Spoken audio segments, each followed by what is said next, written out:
Welcome to the podcast. I'm Mيتشل, MBN's China editor. Today in the studio with me is MBN's editor-in-chief, Leyla Bazzi. And we're going to have a conversation with Matt Pottinger.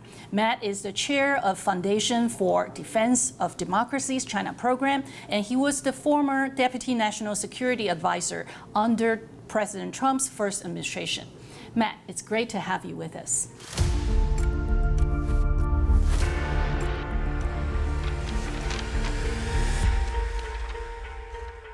So, Matt, it's great to have you with us. You are widely considered the architect of U.S. shift towards strategic competition with China during President Trump's first term. And you build the foundation for a harder edge U.S.-China relationship, one that was not shy about focusing on strategic competition rather than cooperation. And looking at the current Trump administration's policy, particularly following last month's summit, the tone, if not the substance of Trump's policy, seems to be different. And we are also seeing efforts to secure what you have called a fragile truce. Now that we have learned more about the summit, what do you think the summit achieved? And has the fundamental nature of this bilateral relationship moved away from the strategic competition you originally designed? Yeah, so it's a great question. I think that the fundamentals are still the same because Beijing's goals and Beijing's ruling party are still the same. But what you have now is a decision, a choice by the U.S. to pursue something similar to what I would call a détente policy towards the People's Republic of China. So détente, you'll remember, was the U.S. Policy towards the Soviet Union 50 years ago in the 1970s. And it was a policy of trying to being a bit more accommodating, not being confrontational in rhetoric, trying not to be confrontational in general policies towards the Soviet Union back in the 70s. Now I see a similar kind of attempt by the second Trump administration.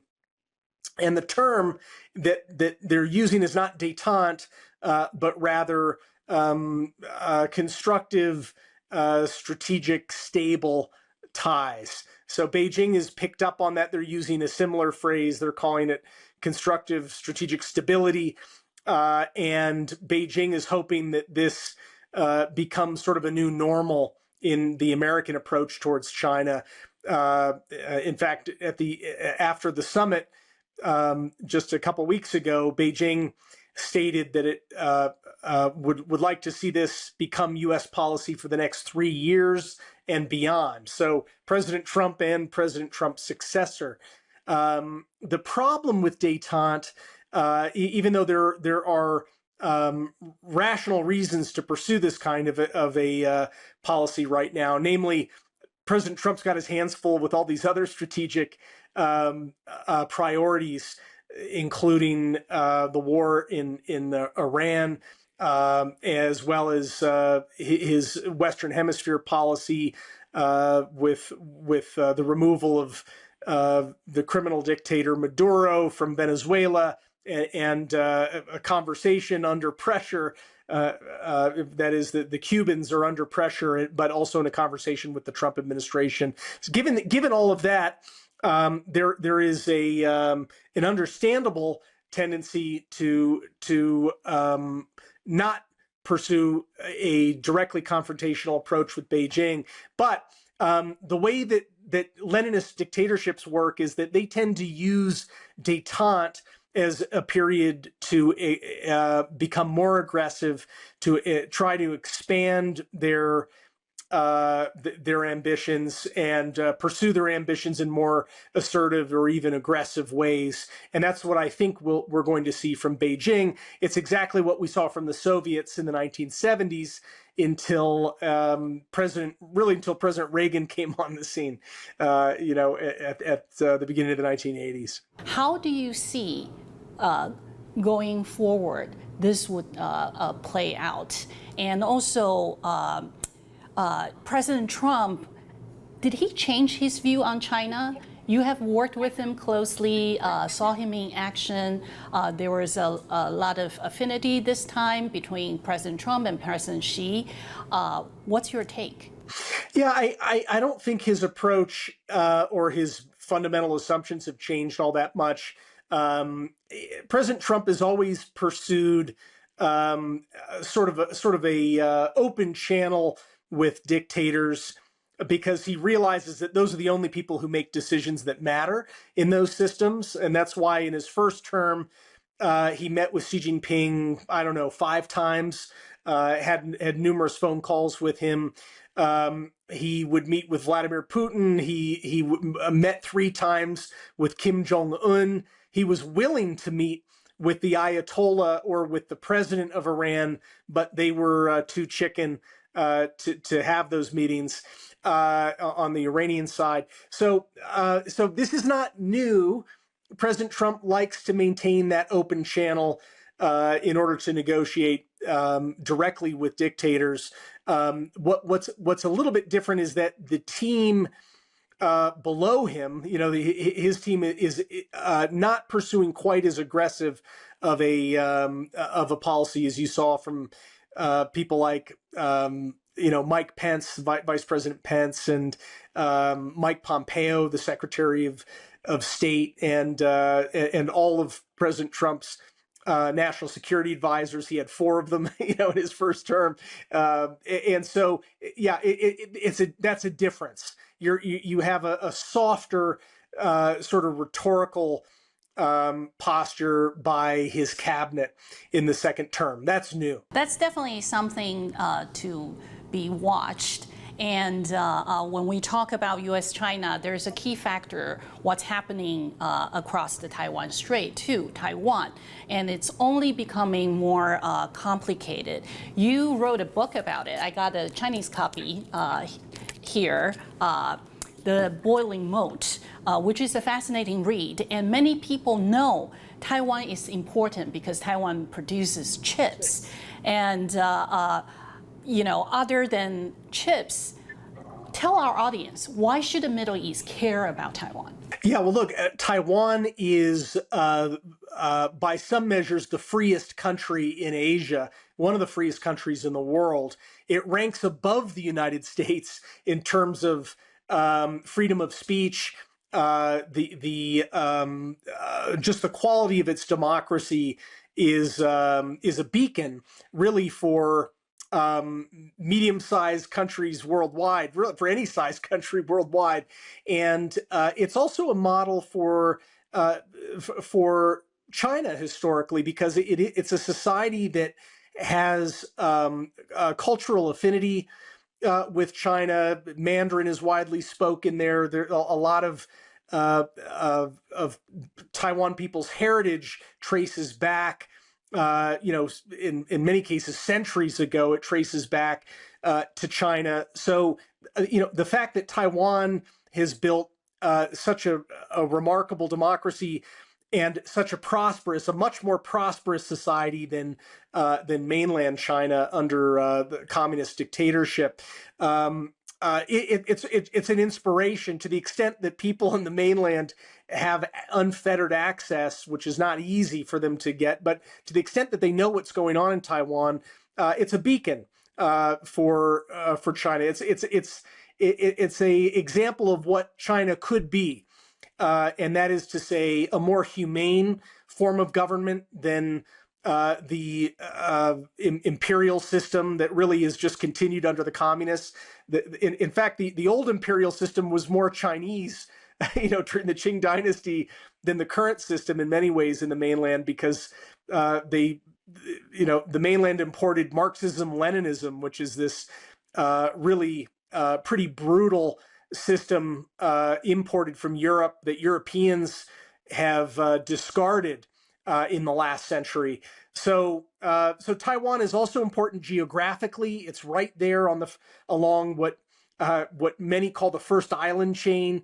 The islands of the Japanese archipelago down to Taiwan, and then on into the Philippines and down into Papua New Guinea and Australia and Pacific Islands. So it is an extremely important place geographically, and Beijing's strategy has long prized the idea of seizing Taiwan as a way of militarily outflanking the Philippines, outflanking Japan, and having a straight shot at the United States. Hawaii is more or less a straight shot from Taiwan. I want to take you to the other side of the Atlantic, how the Gulf and the Arab world would see China. Yes, Taiwan is very important, and this is something we're going to go back to, especially when they make chips,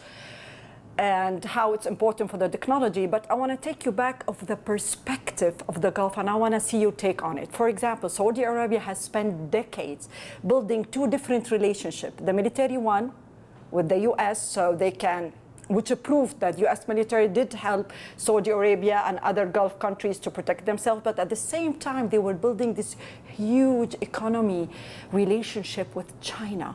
And if you watch carefully what happened in the war, Houthis did not take part of the war, and the KSA, the kingdom, did not take that much hit. So, from the Gulf perspective, this has raised an interesting questions. An American security guarantee help protect Saudi Arabia and others, and the China growing influence, both Riyadh and Tehran, help to protect it politically. So us as American, did we misunderstand the Gulf strategy? Well, look, it's a great question. What you have with the Gulf states, they have China as their largest customer for oil and gas, but at the same time, the war in Iran in particular has only underscored how unreliable Beijing is as a security partner for the Gulf Arab states. And that's because Beijing is the main sponsor of the Iranian Republic, the Islamic Republic. They provide the materials that are used to make missiles and rockets, drones, all of that weaponry that Beijing has really helped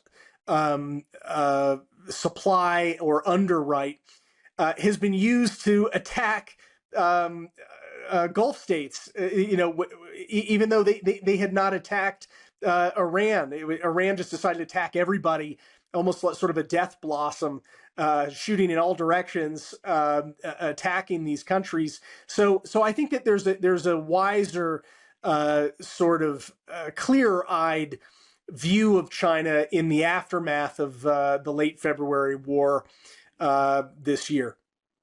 Talking about the oil, I want to take you to the Strait of Hurmuz a little bit, since we're talking about what China takes from the Gulf, their oil. So Saudi Arabia has invested heavily in the East-West pipeline in the Red Sea. The UAE has expanded Fujairah as an export hub outside the strait. So this is not contingency plans. These countries are making a political stand and a decision so they can move away from Strait of Hormuz as well. And at the same time, China has a land corridor to Iran that it was launched in 2025. It's a railway to pass by Hormuz entirely, even though it's not going to replace the maritime road because this is less expensive. So the question is, if the Gulf states are engineering their way around the strait, and China no longer needs it as its primary supply route, does Iran risk losing its most powerful strategic card? So let's say how the Gulf and China will be doing without Strait of Hormuz, because Iran now has a leverage. Now everybody is getting away from Strait of Hormuz, so they will not have a bottleneck. Yeah, well, look, that is sound policy, sound strategy on the part of the Gulf Arab states to find workarounds to the Strait of Hormuz. Ship into the oil into the Red Sea, build up the pipeline. There's already a pipeline, but to really expand that capacity. For countries like UAE to get use pipelines to move their terminal east of Hormuz I think these are all wise policies, and it's going to take time. It's going to be a while before you have anything like the same volume of oil and gas moving through those pipelines as opposed to just shipping the stuff through Hormuz. But I think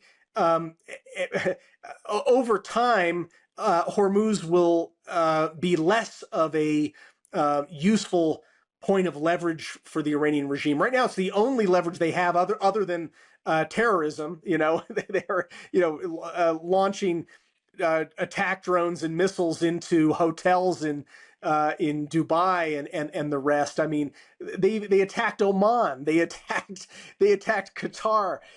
These guys are. This is the nature of that regime. Everyone knows it, and I think that people and regime, all the other governments in the region are going to try to build out those workarounds because until the Iranian regime falls, it eventually will. It is such a I don't know how long it's going to take. I'm not pretending that this is something that's just going to crumble. Military regime do not fall that easy until somebody overthrow them. Yeah, exactly. And it's hard, dangerous work, right? I mean, this is a regime that gunned down 40,000 of its own children in January of this year. This is a bloodthirsty, blood-drenched regime that is founded on the concept of terrorism and of destroying Israel, destroying the United States. I mean, they attack their neighbors at will. So until that regime falls, and we all look forward to the day when it does, people are going to have to find workarounds because allowing Iran to control even some of the time to control shipping in Hormuz is an unacceptable status quo. Are you concerned that the Iran war is coming at the expense of Taiwan's defense? Well, look, I think that the United States had made a mistake in the post-Cold War era of deciding that it would no longer pay for defenses, a defense budget capable of fighting two significant wars simultaneously. So I think that I actually am very encouraged by President Trump's desire to expand U.S. defense spending by 50% up to a level commensurate with what it was back in the 1980s, right? As a percentage of GDP, we cannot hope that we will be able to remain safe and prosperous and to have a strong insurance policy in this world if we're not capable of defending ourselves on more than one front at a time. So look, I think Taiwan needs to spend more on its defense industrial base. The government of Taiwan put forward a very excellent budget, which was torpedoed by the opposition. Luckily, there were people in the KMT opposition who did not completely throw away that budget, and there was a compromise budget that was at least a decent start. But Taiwan's got to spend more on drones. Taiwan should be a superpower when it comes to drone warfare. It already has all of the makings. It has the and learn chips, from it Ukraine. has the electronics.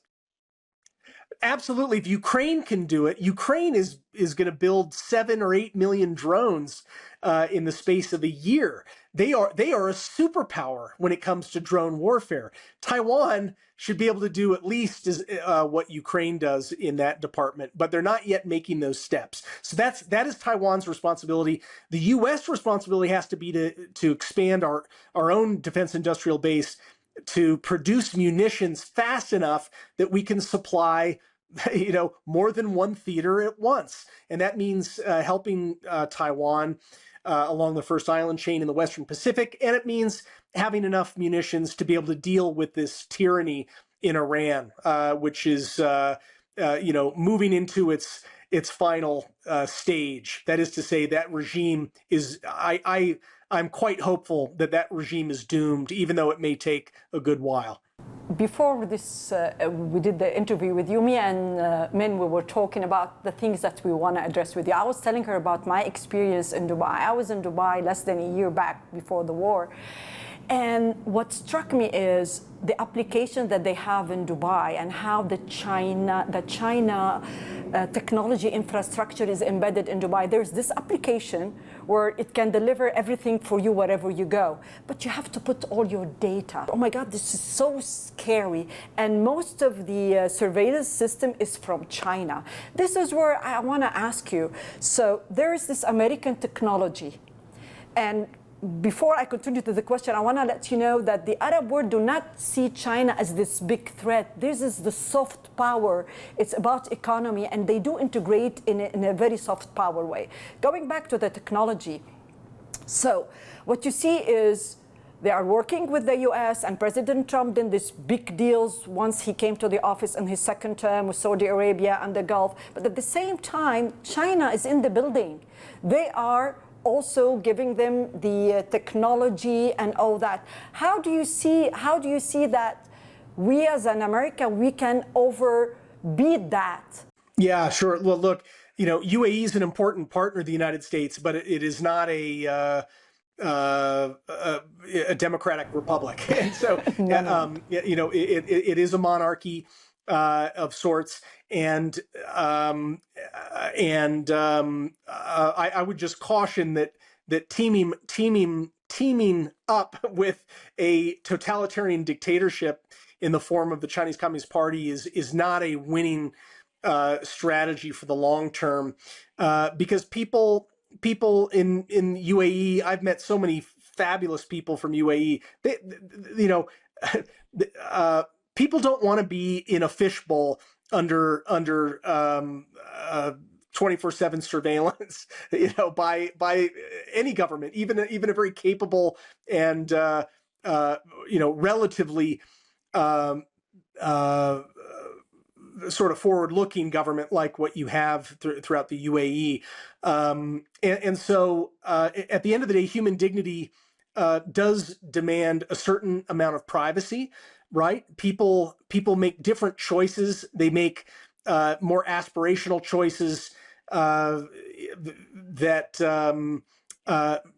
will lead to a longer term prosperity that I know UAE has an amazing vision for, which is a prosperity that will transcend its status as as an energy producer. I admire what UAE is doing, wanting to develop itself into something that is much bigger than a gas and oil producer. But ultimately, that also means letting go a little bit, right? And letting people live with a higher degree of liberty. And then there's also another sort of string attached when you're importing Beijing's system. It also means you yourself, your regime, your government is under surveillance by Beijing, and they can use their surveillance of the top leaders throughout Gulf Arab states and any state that is importing elements of a Chinese surveillance system, that can come back to bite them in ways. It surrenders leverage to a system that is not friendly. They may be buying energy, but they have no true affinity for anybody else, the Communist Party, that is. So anyway, that's some discursive thoughts on that subject. It's a good question. We have been seeing that the CCP's been doing a lot of media cooperation agreements in the region, supplying training influencers, providing free news information from state media from China. Right. How do you see that from the U.S. angle? Yeah, so look, it's a clever and diabolical strategy that Beijing is using algorithms. Is making use of AI even before you have these powerful frontier models. ByteDance was already an AI, right? TikTok. These are are algorithms that are supervised by the Chinese Communist Party in order to manipulate elections and manipulate narratives in free societies. So that's the terrible irony. So I think the U.S. needs to get its own house in order. Congress did actually pass a law which was upheld 9-0 by the Supreme Court to ban TikTok if TikTok did not hand over control, not just financial control, but also control of the algorithm. That transfer of control has not happened. So the United States is now in violation of, TikTok's in violation of U.S. law. TikTok's American partners are in violation of U.S. law. And so I'm hopeful that the law will prevail, but it may take a little bit more time. And then the U.S. needs to advance, not cede the field. The nice thing about the United States doesn't have to lie in order to tell a good story, right? Whereas the Chinese Communist Party mixes disinformation with kernel, things that are sometimes true, and then it amplifies things it wants people to know. So it creates this distortion field at all times.